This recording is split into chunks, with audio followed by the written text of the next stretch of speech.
আজকে ওই দৌড়ে বলে ওই ঘরের মধ্যে আমার ডাকি নিয়ে যাই আমার বেটার বলে মারেছে মারি তারপরে ওরা পা ধরে টানিয়ে নিয়ে গেছে মাথা টাটায় পানি দিয়েছে তখন আর পারিনি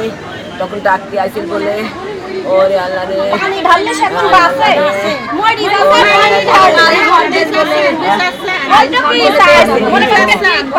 এই বিষয়ে কি চাচ্ছেন এই বিষয়ে আপনি কি চাচ্ছেন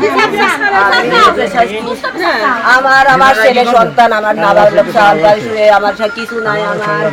আমার কিছু চাল পাল কিটা মানুষ করবে রে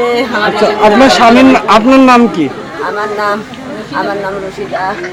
ওরে আল্লাহ রে রশিদা ওরে আল্লাহ আপনার স্বামীর নাম কি আপনার আমার স্বামীর নাম রবিউল আমার স্বামী ইনকাম করি খাবি কেমন আমার স্বামীর একটা চোখ নাই রে আমার একটা লাঠি চাল পাল কেমন মানুষ করবো আমি আপনার ছেলের নাম কি আমার ছেলের নাম ইকবাল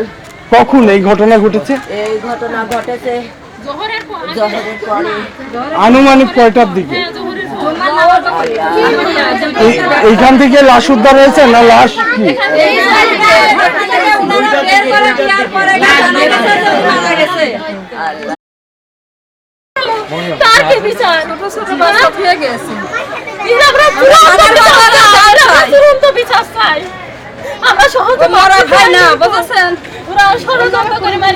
যেটা বলছিলেন ওটা আবার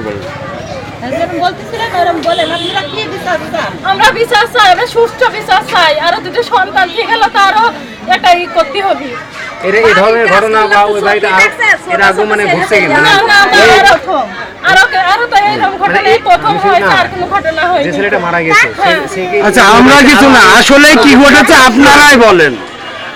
বলেন কি কারণে হত্যা হলো কাছের মানুষের এর আত্মীয়-স্বজনের কাছে যে কথাগুলো বললো ওটাই আমরা শুনেছি তাছাড়া আমরা কিছু আপনারা কি শুনছেন কল্পনা করে মারি ফেলা আপনারা কি আমি কেবল বললো ওগুলো বললো তুমি কুষ্টিয়ায় পরকীয়ার জেরে ইকবাল হোসেন ৩৫ নামে এক যুবক খুন হয়েছে। আজ দুপুরের দিকে কুষ্টিয়া সদর উপজেলার চৌরাস আদর্শ পাড়া নামক স্থানে এই ঘটনা ঘটে। নিহত ব্যক্তি হলেন ওই এলাকার নফুল এর ছেলে। তিনি পেশায় একজন রাজমিস্ত্রি ছিলেন। স্থানীয় সূত্রে জানা যায় বাড়ির পাশে প্রতিবেশী ভাবি রত্না বাড়িতে স্বামী জুম্মার নামাজ পড়তে গেলে ফোনে ডাকেন ইকবালকে। পরবর্তীতে রত্নার সাথে ইকবালের কথাবার্তা দেখে ফেলেন রত্নার ভাই মমিন।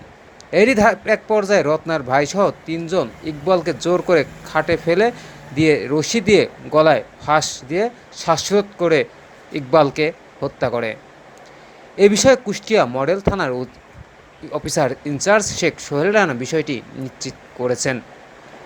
তিনি বলেন, শ্বাসরোধ করে হত্যার পর স্ট্রোক করে বলে প্রচার করে হত্যাকারীরা পরে লাশ কাফনের জন্য গোসল করাতে গেলে স্থানীয়রা বিষয় ইকবালের গলায় আঘাতের চিহ্ন দেখতে পান এবং 999-এ পুলিশে খবর দেন। পরে ঘটনাস্থলে পুলিশ এসে লাশ উদ্ধার করে মর্গে প্রেরণ করেন। এই ঘটনায় 3 জনকে আটক করেছে পুলিশ বলে তিনি জানান।